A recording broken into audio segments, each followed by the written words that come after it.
Welcome friends to my channel. ତ ଆଜି ଆମେ ଓଡ଼ିଶାର ରାଜ୍ୟପାଳଙ୍କ ବିଷୟରେ ଜାଣିବା। ସ୍ୱାଧୀନତା ପୂର୍ବରୁ ଓଡ଼ିଶା ଗଠନ ହେଲା ପରେ 1936 ମସିହା ଏପ୍ରିଲ ମାସ 1 ତାରିଖରୁ ଟିଲ୍ ନାଓ ଆଜି ପର୍ଯ୍ୟନ୍ତ କିଏ ଓଡ଼ିଶାର ରାଜ୍ୟପାଳ ଭାବେ କାର୍ଯ୍ୟ କରିଛନ୍ତି। ଓକେ, ସୋ ଆମେ ବର୍ତ୍ତମାନ ଦେଖିବା ଓଡ଼ିଶାର ରାଜ୍ୟପାଳ ଗଭର୍ଣ୍ଣର୍ସ ଅଫ୍ ଓଡ଼ିଶା। ସୋ ଓଡ଼ିଶାର ପ୍ରଥମ ରାଜ୍ୟପାଳ ହେଉଛନ୍ତି before independent sir John Austin Howard. ସେ 1936 ମସିହା ଏପ୍ରିଲ ମାସ 1 ତାରିଖରୁ 11 ଅଗଷ୍ଟ 1938 ଯାଏଁ ଓଡ଼ିଶାର ରାଜ୍ୟପାଳ ଦାୟିତ୍ୱ ତୁଲାଇଥିଲେ। ତାଙ୍କ ପରେ ଆକ୍ଟିଂ ରାଜ୍ୟପାଳ ଭାବେ ଜର୍ଜ ଟାଉନସେଣ୍ଡ ବୋଗ 11 ଅଗଷ୍ଟ 1938ରୁ 7 ଡିସେମ୍ବର 1938 ଯାଏଁ ରାଜ୍ୟପାଳ ଦାୟିତ୍ୱରେ ଥିଲେ। ତାଙ୍କ ପରେ ସାର୍ ଜନ୍ ଅଷ୍ଟିନ୍ ହୱାକ ଏଗେନ୍ ହୋଇଥିଲେ 8 ଡିସେମ୍ବର 1938ରୁ 31 ମାର୍ଚ୍ଚ 1941 ଯାଏଁ। ତାଙ୍କ ପରେ ଆସିଥିଲେ ସାର୍ ହାୱଥର୍ନ ଲୁଇସ୍। ସେ 1 ଏପ୍ରିଲ 1941ରୁ 31 ମାର୍ଚ୍ଚ 1946 ଯାଏଁ ଓଡ଼ିଶାର ରାଜ୍ୟପାଳ ଦାୟିତ୍ୱ ତୁଲାଇଥିଲେ। ତାଙ୍କ ପରେ ଆସିଥିଲେ ଚନ୍ଦୁଲାଲ ମାଧବଲାଲ ତ୍ରିବେଦୀ। ଇଏ ଓଡ଼ିଶାର ରାଜ୍ୟପାଳ ଭାବେ 1 ଏପ୍ରିଲ 1946ରୁ 14 ଅଗଷ୍ଟ 1947 ଯାଏଁ କାର୍ଯ୍ୟ କରିଥିଲେ। ସେ ମଧ୍ୟ ପଞ୍ଜାବର ପ୍ରଥମ ରାଜ୍ୟପାଳ ଭାବେ କାର୍ଯ୍ୟ କରିଛନ୍ତି। ସେ ପଞ୍ଜାବର ମଧ୍ୟ ପ୍ରଥମ ରାଜ୍ୟପାଳ ଥିଲେ। ସେ ଗୁଜୁରାଟରୁ ବିଲଙ୍ଗ କରନ୍ତି। କିନ୍ତୁ sir John Austin Hubback, George Townsend, sir John Austin Hubback ଏବଂ ସାର୍ ହାୱଥର୍ନ ଲୁଇସ୍ ଏମାନେ ସମସ୍ତେ ଗ୍ରେଟ୍ ବ୍ରିଟେନର। ବଟ୍ ଚନ୍ଦୁଲାଲ ମାଧବଲାଲ ତ୍ରିବେଦୀ ହେଉଛନ୍ତି ଭାରତର ଗୁଜୁରାଟ ରାଜ୍ୟରୁ ଆସିଛନ୍ତି। ଏମାନେ ସମସ୍ତେ ବିଫୋର ଇଣ୍ଡିପେଣ୍ଡେନ୍ସ 1936ରୁ 1947 ଯାଏଁ ଓଡ଼ିଶାର ରାଜ୍ୟପାଳ ଭାବେ କାର୍ଯ୍ୟ କରିଛନ୍ତି। ଓକେ, ତ ନେକ୍ସଟ ଦେଖିବା ଆଫ୍ଟର ଇଣ୍ଡିପେଣ୍ଡେନ୍ସ 1947ରୁ ଟିଲ୍ ନାଓ 2024 ଯାଏଁ କିଏ ଓଡ଼ିଶାର ରାଜ୍ୟପାଳ ଭାବେ କାର୍ଯ୍ୟ କରିଛନ୍ତି। ଆଫ୍ଟର ଇଣ୍ଡିପେଣ୍ଡେନ୍ସ କୈଳାସନାଥ କାର୍ଯୁ ହେଉଛନ୍ତି ଆଫ୍ଟର ଇଣ୍ଡିପେଣ୍ଡେନ୍ସ ଓଡ଼ିଶାର ପ୍ରଥମ ରାଜ୍ୟପାଳ, ଯିଏକି 15 ଅଗଷ୍ଟ 1947ରୁ 20 ଜୁନ 1948 ଯାଏଁ କାର୍ଯ୍ୟ କରିଛନ୍ତି। ତାଙ୍କ ପରେ ଆସିଥିଲେ ଆସାଫ ଅଲି। 21 ଜୁନ 1948ରୁ 5 ମେ 1951 ଯାଏଁ କାର୍ଯ୍ୟ କରିଛନ୍ତି। ତାଙ୍କ ପରେ ଆକ୍ଟିଂ ରାଜ୍ୟପାଳ ଭାବେ ଭିପି ମେନନ କାର୍ଯ୍ୟ କରିଥିଲେ। ସେ ତାଙ୍କ କାର୍ଯ୍ୟକାଳ ଥିଲା 6 ମେ 1951ରୁ 17 ଜୁଲାଇ 1951। ତାଙ୍କ ପରେ ଏଗେନ୍ ଆସାଫ ଅଲି ହୋଇଥିଲେ 18 ଜୁଲାଇ 1951ରୁ 6 ଜୁନ 1952। ଆସାଫ ଅଲିଙ୍କ ପରେ ଫାଜଲ ଅଲି। ତାଙ୍କର କାର୍ଯ୍ୟକାଳ ହେଉଛି 7 ଜୁନ 1952ରୁ 9/12/1954 ମସିହା 9 ଫେବୃଆରୀ 1954 ମସିହା ପର୍ଯ୍ୟନ୍ତ ସେ କାର୍ଯ୍ୟ କରିଥିଲେ। ଏମାନେ ସମସ୍ତେ ହେଉଛନ୍ତି ଇଣ୍ଡିଆନ। ଆଫ୍ଟର ଇଣ୍ଡିପେଣ୍ଡେନ୍ସ କୈଳାସନାଥ କାର୍ଜୁ, ଆସାଫ ଅଲି, ଭିପି ମେନନ, ଆସାଫ ଅଲି, ଦେନ୍ ଫାଜଲ ଅଲି ହୋଇଥିଲେ ଓଡ଼ିଶାର ରାଜ୍ୟପାଳ ଭାବେ କାର୍ଯ୍ୟ କରିଥିଲେ। ଏମାନଙ୍କର ଆସାଫ ଅଲି ହେଉଛନ୍ତି first ambassador of India to US. ଏଇଟା ଇମ୍ପୋର୍ଟାଣ୍ଟ କ୍ୱେଶ୍ଚିନ୍, ଏଇଟା ମନେ ରଖିଥିବେ। ଆସାଫ ଅଲି ହେଉଛନ୍ତି first ambassador of India to US. ଆମେରିକାକୁ ଭାରତର ପ୍ରଥମ ରାଷ୍ଟ୍ରଦୂତ ଭାବେ କିଏ ଯାଇଥିଲେ ନା ଆସାଫ ଅଲି ଯାଇଥିଲେ। କୈଳାସନାଥ କାର୍ଜ ହେଉଛନ୍ତି ଓଡ଼ିଶାର ରାଜ୍ୟପାଳ ଦାୟିତ୍ୱ ତୁଲିବା ସଙ୍ଗେ ସଙ୍ଗେ ସେ ମଧ୍ୟ ଗଭର୍ଣ୍ଣର ଅଫ ବେଙ୍ଗଲ ଥିଲେ ଏବଂ ସେ ଏମପିର ମଧ୍ୟପ୍ରଦେଶର ଚିଫ ମିନିଷ୍ଟର ଭାବେ ମଧ୍ୟ କାର୍ଯ୍ୟ କରିଛନ୍ତି। ତ ନେକ୍ସଟ କିଏ ଥିଲେ ଜାଣିବା। ନେକ୍ସଟ ଥିଲେ ପି.ଏସ୍. କୁମାରସ୍ୱାମୀ ରାଜା। ସେ 10 ଫେବୃଆରୀ 1954ରୁ 11 ସେପ୍ଟେମ୍ବର 1956 ଯାଏଁ ଓଡ଼ିଶାର ରାଜ୍ୟପାଳ ଭାବେ କାର୍ଯ୍ୟ କରିଛନ୍ତି। ସେ ହେଉଛନ୍ତି last prime minister of Madras province. କାରଣ ବିଫୋର ଇଣ୍ଡିପେଣ୍ଡେନ୍ସ ପ୍ରୋଭିନ୍ସିଆଲ ଷ୍ଟେଟ ମାନଙ୍କର ପ୍ରାଇମ ମିନିଷ୍ଟର ଥିଲେ। ତେଣୁକରି ପି.ଏସ୍. କୁମାରସ୍ୱାମୀ ରାଜା ହେଉଛନ୍ତି ମାଦ୍ରାସ ଷ୍ଟେଟର ଲାଷ୍ଟ ପ୍ରାଇମ ମିନିଷ୍ଟର ଏବଂ ମାଦ୍ରାସ ଷ୍ଟେଟର after independence first CM, first chief minister. Okay, then ଆସିଲେ ଭୀମସେନ ସଚ୍ଚର। ଭୀମସେନ ସଚ୍ଚର 12 ସେପ୍ଟେମ୍ବର 1956ରୁ 31 ଜୁଲାଇ 1957 ଯାଏଁ ଓଡ଼ିଶାର ରାଜ୍ୟପାଳ ଭାବେ ଦାୟିତ୍ୱ ତୁଲାଇଥିଲେ। ସେ ମଧ୍ୟ ପଞ୍ଜାବର ପୂର୍ବତନ ମୁଖ୍ୟମନ୍ତ୍ରୀ ଅଟନ୍ତି। ତାଙ୍କ ପରେ ଆସିଲେ ୟଶବନ୍ତ ନାରାୟଣ। ସେ 31 ଜୁଲାଇ 1957ରୁ 15 ସେପ୍ଟେମ୍ବର 1962 ଯାଏଁ ଓଡ଼ିଶାର ରାଜ୍ୟପାଳ ଭାବେ ଦାୟିତ୍ୱ ତୁଲାଇଥିଲେ। ତାଙ୍କ ପରେ ଆସିଥିଲେ ଅଯୋଧ୍ୟାନାଥ ଖୋସଲା, ଯିଏକି 16 ସେପ୍ଟେମ୍ବର 1962ରୁ 5 ଅଗଷ୍ଟ 1966 ଯାଏଁ ଓଡ଼ିଶାର ରାଜ୍ୟପାଳ ଭାବେ କାର୍ଯ୍ୟ କରିଛନ୍ତି। ତାଙ୍କ ପରେ ଆସିଥିଲେ ଖଲିଲ ଅହମ୍ମଦ, ଯିଏକି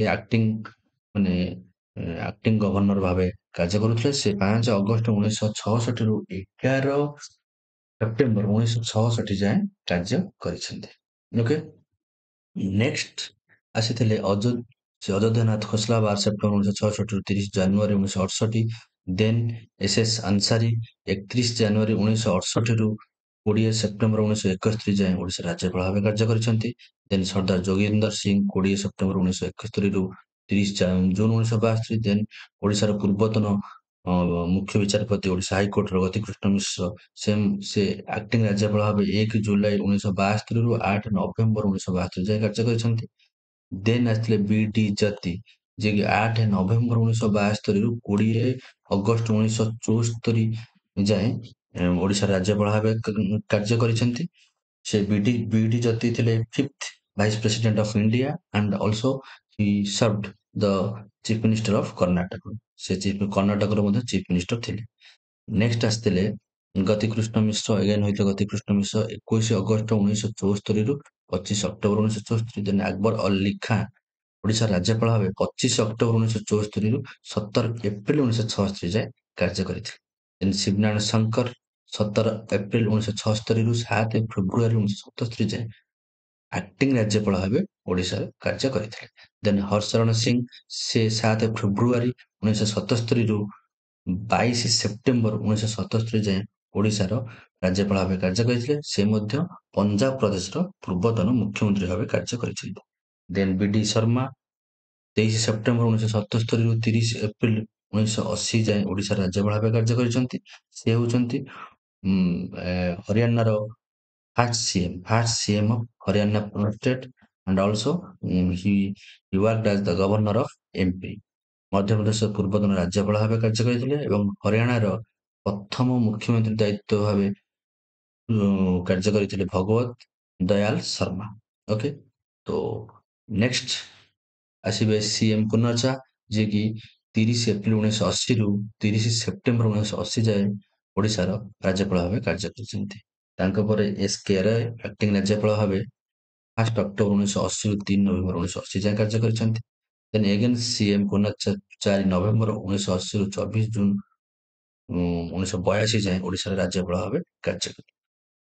ରଙ୍ଗନାଥ ମିଶ୍ର ଯିଏ ହେଉଛନ୍ତି ଭାରତର ସୁପ୍ରିମକୋର୍ଟର ପୂର୍ବତନ ମୁଖ୍ୟ ବିଚାରପତି ଭାବେ କାର୍ଯ୍ୟ କରିଥିଲେ। ସେ ଆକ୍ଟିଂ ରାଜ୍ୟପାଳ ଭାବେ 25 ଜୁନ 1982 ରୁ 31 ଅଗଷ୍ଟ 1982 ଯାଏଁ କାମ କରିଛନ୍ତି। ତାଙ୍କ ପରେ ଏଗେନ୍ CM ପୁନର୍ଜା 1 ସେପ୍ଟେମ୍ବର 1982 ରୁ 17 ଅଗଷ୍ଟ 1983 ଯାଏଁ ଓଡ଼ିଶାର ରାଜ୍ୟପାଳ ଭାବେ କାର୍ଯ୍ୟ କରିଛନ୍ତି। ଦେନ୍ ବିଶ୍ୱମ୍ବରନାଥ ପାଣ୍ଡେ 17 ଅଗଷ୍ଟ 1983 ରୁ 20 ନଭେମ୍ବର 1988 ଯାଏଁ 20 ନଭେମ୍ବର 1988 ଯାଏଁ ଓଡ଼ିଶାର ରାଜ୍ୟପାଳ ଭାବେ କାର୍ଯ୍ୟ କରିଥିଲେ। SN ହାସନ ସେ କାର୍ଯ୍ୟ କରିଥିଲେ 20 ନଭେମ୍ବର 1988 ରୁ 6 ଫେବୃଆରୀ 1990। YD ଶର୍ମା ଯିଏକି 7 ଫେବୃଆରୀ 1990 ରୁ 1 ଫେବୃଆରୀ 1993 ଯାଏଁ ଓଡ଼ିଶାର ରାଜ୍ୟପାଳ ଭାବେ କାର୍ଯ୍ୟ କରିଥିଲେ। ଏଗେନ୍ SN ହାସନ 1 ଫେବୃଆରୀ 1993 ରୁ 31 ମେ 1993 ଯାଏଁ ଓଡ଼ିଶାର ରାଜ୍ୟପାଳ ଦାୟିତ୍ୱ ତୁଲାଇଥିଲେ। ସତ୍ୟନାରାୟଣ ରେଡ୍ଡି ତାଙ୍କ ଅନ୍ତେ ସତ୍ୟନାରାୟଣ ରେଡ୍ଡି 1 ଜୁନ 1993 ରୁ 17 ଜୁନ 1995 ଯାଏଁ ଓଡ଼ିଶାର ରାଜ୍ୟପାଳ ଭାବେ କାର୍ଯ୍ୟ କରିଥିଲେ। ତ ନେକ୍ସଟ ରାଜ୍ୟପାଳ ଥିଲେ ଗୋପାଳ ରାମାନୁଜନ। ଗୋପାଳ ରାମାନୁଜମ ହେଉଛନ୍ତି କାର୍ଯ୍ୟ କରିଥିଲେ କେବେ ନା 18 ଜୁନ 1995 ଓଡ଼ିଶା ରାଜ୍ୟପାଳ ଭାବେ ଶପଥ ଗ୍ରହଣ କରିଥିଲେ। ତାଙ୍କର ଶେଷ କାଳ ଥିଲା 30 ଜାନୁଆରୀ 1997। ଗୋପାଳ ରାମାନୁଜନ ଏଗେନ୍ ସେ ମଧ୍ୟ ଆଉ ଥରେ ମଧ୍ୟ ହୋଇଥିଲେ 13 ଫେବୃଆରୀ 1997 ରୁ 13 ଡିସେମ୍ବର 1997 ଯାଏଁ। ତା ମଧ୍ୟରେ ରଘୁନାଥ ରେଡ୍ଡି ଦୁଇଥର ମଧ୍ୟ ହୋଇଛନ୍ତି। ସେ ହୋଇଛନ୍ତି 31 ଜାନୁଆରୀ 1997 ରୁ 12 ଫେବୃଆରୀ 1997। ଆଉ ଥରେ ରଘୁନାଥ ରେଡ୍ଡି ହେଇଛନ୍ତି 13 ଡିସେମ୍ବର 1997 ରୁ 17 ଏପ୍ରିଲ 1998। ତାଙ୍କ ପରେ ଆସିଲେ C ରଙ୍ଗରାଜନ, ଯିଏକି former chairperson of RBI reserve bank of India ଥିଲେ। ସେ ଓଡ଼ିଶା ରାଜ୍ୟପାଳ ଭାବେ 27 ଏପ୍ରିଲ 1998 ରୁ 14 ନଭେମ୍ବର 1999 ମସିହା ଯାଏଁ କାର୍ଯ୍ୟ କରିଛନ୍ତି ଓଡ଼ିଶାର ରାଜ୍ୟପାଳ ଭାବେ। ନେକ୍ସଟ ରାଜ୍ୟପାଳ ଥିଲେ ରଙ୍ଗନାଥନଙ୍କ ପରେ MM ରାଜେନ୍ଦ୍ରନ, ଯିଏକି 15 ନଭେମ୍ବର 1999 ରୁ 17 ନଭେମ୍ବର 2004 ମସିହା ଯାଏଁ ଓଡ଼ିଶା ରାଜ୍ୟପାଳ ଦାୟିତ୍ୱ ତୁଲାଇଥିଲେ। ତାଙ୍କ ପରେ ଆସିଥିଲେ ରାମେଶ୍ୱର ଠାକୁର, ଯିଏକି 18 ନଭେମ୍ବର 2004 ଓଡ଼ିଶା ରାଜ୍ୟପାଳ ଭାବେ ଶପଥ ନେଇଥିଲେ। ତାଙ୍କର ଶେଷ ଦିନ ଥିଲା 21 ଅଗଷ୍ଟ 2007 ଓଡ଼ିଶାର ରାଜ୍ୟପାଳ ଭାବେ। ତାଙ୍କ ପରେ ଆସିଲେ ମୁରଲୀଧର ଚନ୍ଦ୍ରକାନ୍ତ ଭଣ୍ଡାରୀ, ଯିଏକି 21 ଅଗଷ୍ଟ 2007 9 ମାର୍ଚ୍ଚ 2013 ପର୍ଯ୍ୟନ୍ତ ଓଡ଼ିଶାର ରାଜ୍ୟପାଳ ଭାବେ କାର୍ଯ୍ୟ କରିଥିଲେ। ଏସ୍.ସି. ଜମିର 21 ମାର୍ଚ୍ଚ 2013ରୁ 20 ମାର୍ଚ୍ଚ 2018 ଯାଏଁ କାର୍ଯ୍ୟ କରିଥିଲେ। ସତ୍ୟପାଲ ମଲ୍ଲିକ ଆଡିସନାଲ ଚାର୍ଜ ଥିଲେ, ସିଏ ସେତେବେଳେ ଜାମ୍ମୁ କାଶ୍ମୀର ଷ୍ଟେଟର ରାଜ୍ୟପାଳ ଥିଲେ। ଏସ୍.ସି. ଜମିରଙ୍କ କାର୍ଯ୍ୟକାଳ ସରିଯିବା ପରେ ସେ ଓଡ଼ିଶାର ଆଡିସନାଲ ଚାର୍ଜ ଦାୟିତ୍ୱରେ ଥିଲେ। 21 ମାର୍ଚ୍ଚ 2018ରୁ 28 ମେ 2018 ଯାଏଁ ସେ ଓଡ଼ିଶାର ରାଜ୍ୟପାଳ ଭାବେ କାର୍ଯ୍ୟ କରିଥିଲେ। ତାଙ୍କ ପରେ ପ୍ରଫେସର ଗଣେଶୀ ଲାଲ 29 ମେ 2018ରୁ 30 ଅକ୍ଟୋବର 2023 ଯାଏଁ ଓଡ଼ିଶାର ରାଜ୍ୟପାଳ ଭାବେ ଥିଲେ। ଏବେ ଅଛନ୍ତି ରଘୁବର ଦାସ, ବର୍ତ୍ତମାନ ରାଜ୍ୟପାଳ ରଘୁବର ଦାସ 31 ଅକ୍ଟୋବର 2023ରୁ ଆଜି ଯାଏଁ ସେ ଓଡ଼ିଶାର ରାଜ୍ୟପାଳ ପଦବୀରେ ଅବସ୍ଥାପିତ ଅଛନ୍ତି। ସେ ଝାଡ଼ଖଣ୍ଡର ପୂର୍ବତନ ମୁଖ୍ୟମନ୍ତ୍ରୀ ଦାୟିତ୍ୱ ତୁଲାଇଥିଲେ।